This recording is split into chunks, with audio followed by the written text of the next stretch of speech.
জামাই ষষ্ঠী হলো বাঙালির 12 মাসে 13 পার্বণের মধ্যে অন্যতম আরেকটি উৎসব। জ্যৈষ্ঠ মাসে শুক্লাপক্ষের ষষ্ঠী তিথিতে এই উৎসব পালিত হয়। এই বিশেষ দিনে শাশুড়িরা মা ষষ্ঠীর কাছে তাদের জামাই ও মেয়ের মঙ্গল ও দীর্ঘায়ু কামনা করে থাকে। সো হ্যালো এভরিওয়ান, কেমন আছো সবাই? আশা করবো যে যেখান থেকে আমার এই ভিডিওটা দেখছো সবাই খুব ভালো আছো। আর আমিও তোমাদের ভালোবাসা ও আশীর্বাদে মোটামুটি বেশ ভালোই আছি। আর এখন ঘড়িতে বাজে সকাল 10টা। তো এখন থেকে সবাইকে সাথে নিয়ে আজকে ব্লগটা স্টার্ট করছি। আর এখন কিন্তু আমরা রেডি হয়ে নিয়েছি জামাই ষষ্ঠীতে যাওয়ার জন্য। আর এই শাড়িটা কিন্তু আমি পুজোতে কিনেছিলাম, তো পুজোর সময় একদিন পরেছিলাম আর আজকে পরলাম। এমনিতে খুব একটা পরা হয় না, তো জামাই ষষ্ঠী উপলক্ষে একটু শাড়ি না পরলে হয়, তো সেই জন্য শাড়িটাও পরে নিয়েছি। আর এবারে জামাই ষষ্ঠীটা যেহেতু অনেক লেটে পড়েছে, অন্যবার তো মানে জ্যৈষ্ঠ মাসে পড়ে যায়, কিন্তু এবার পড়তে পড়তে প্রায় আষাঢ় মাস পড়ে গেছে। আর একটু সকাল সকাল বেরিয়ে হয়ে গেছে, তার কারণে সকালের খাওয়াটা ভুলে গেছে সেরে নেবো। আর আজকে তো ওখানে সকালবেলা খাওয়া দাওয়ার ব্যবস্থা আছে, তো মা আগে সকাল সকাল যেতে বলেছে, ওখানে খাওয়া দাওয়া কিন্তু আজকে হবে আমাদের নিরামিষ। আর কালকে হবে মানে মাছ মাংস খাওয়াটা কিন্তু কালই হবে। আজকে কিন্তু নিরামিষই খাওয়া দাওয়ার ব্যবস্থা করা হয়েছে। আর এই দেখো জামাই কিন্তু সেজে হাজির হয়ে গেছে। আর এখানে রয়েছে আমাদের দুষ্টু পুচকু আর কি। তো এখন দেখো তাদেরকে দেখে ছটফট ছটফট করছে, শোয়ানো রয়েছে। আর এই যে জামাই কিন্তু রেডি হয়ে গেছে, ওনার এখন ফোন এসেছে, উনি এখন ফোনে ব্যস্ত হয়ে গেছে। আর এই যে আর এসে দেখলাম যে আমাদের পুচকুটা একদম জেগে রয়েছে।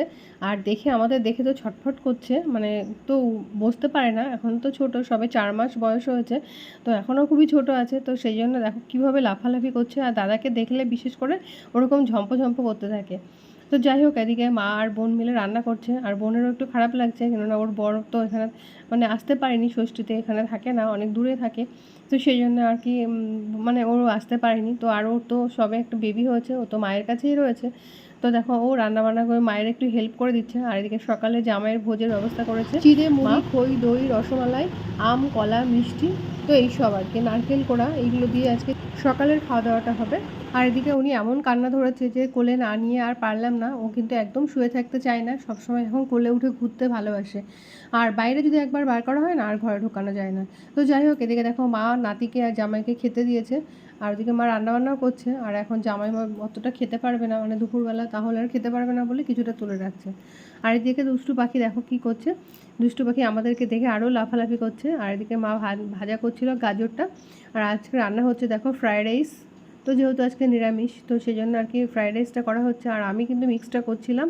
তো আমার মা কীভাবে করে, মা আগে ভাতটা বানিয়ে নেয়, রাইসটাকে ফ্যান ঝরিয়ে মানে ভাতের মতন করে আর কি ফ্যান ঝরিয়ে নেয়, তারপরে এরকম গরম অবস্থাতে গামলার মধ্যে ঢেলে দেয়। এবার ওখানে কী করে, মানে লবণ চিনি সমস্ত রকম সবজি কাজু কিশমিশ সব অ্যাড করে দেয়। আর এটা ব্লগ মানে রবিবারের আর কি। তো রাত্রেবেলা আমরা চলে গেছিলাম, যেহেতু আমার কাছাকাছি থাকি, তো রাত্রেবেলা আমরা বাড়িতে চলে এসেছি। আর পরের দিন সকালবেলা আবার চলে এসেছি।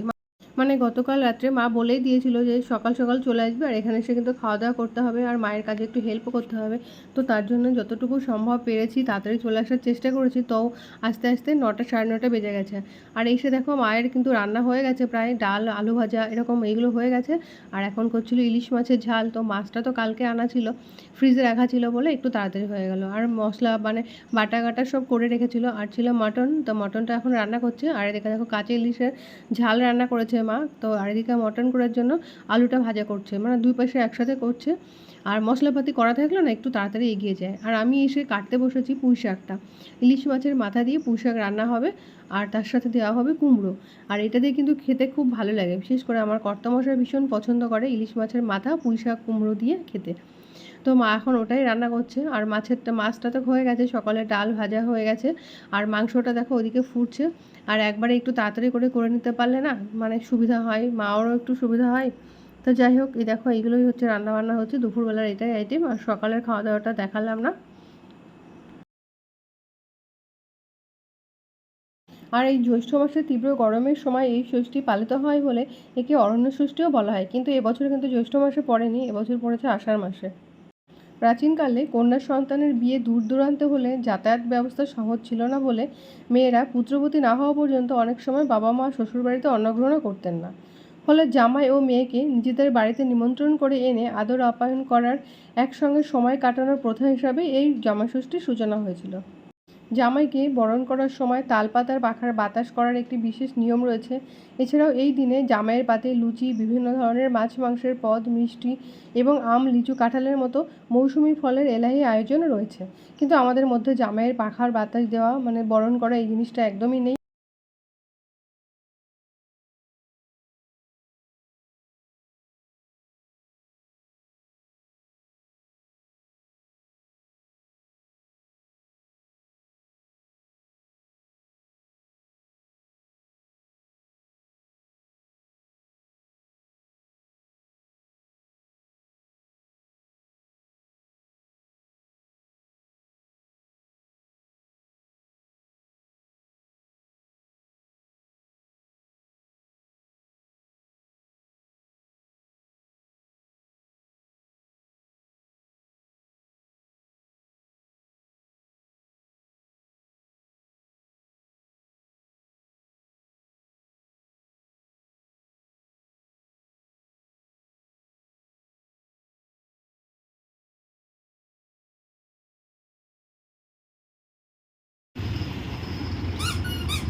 নাচ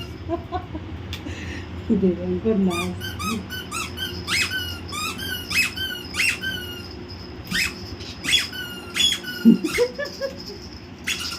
গাছবাদের মতো অসত্য দেখেছো।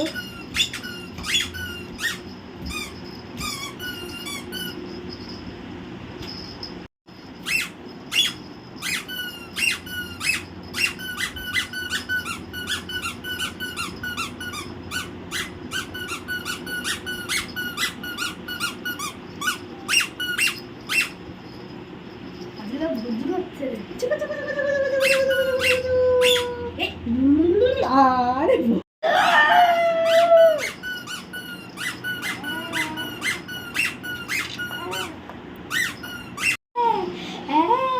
আসলে দেবঙ্কর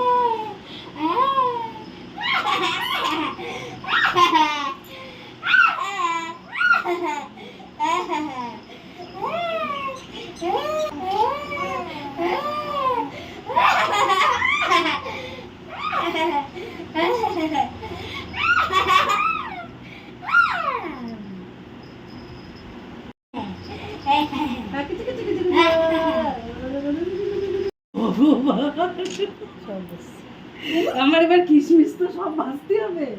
যা তুই সর ভিডিও বানাচ্ছি।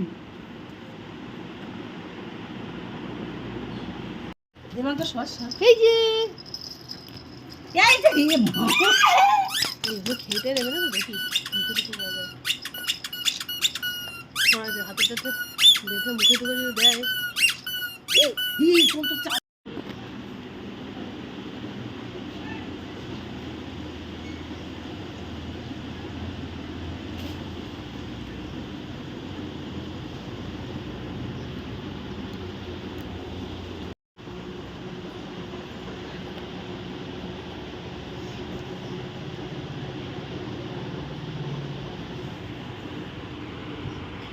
মুখে বলে বলে লেখ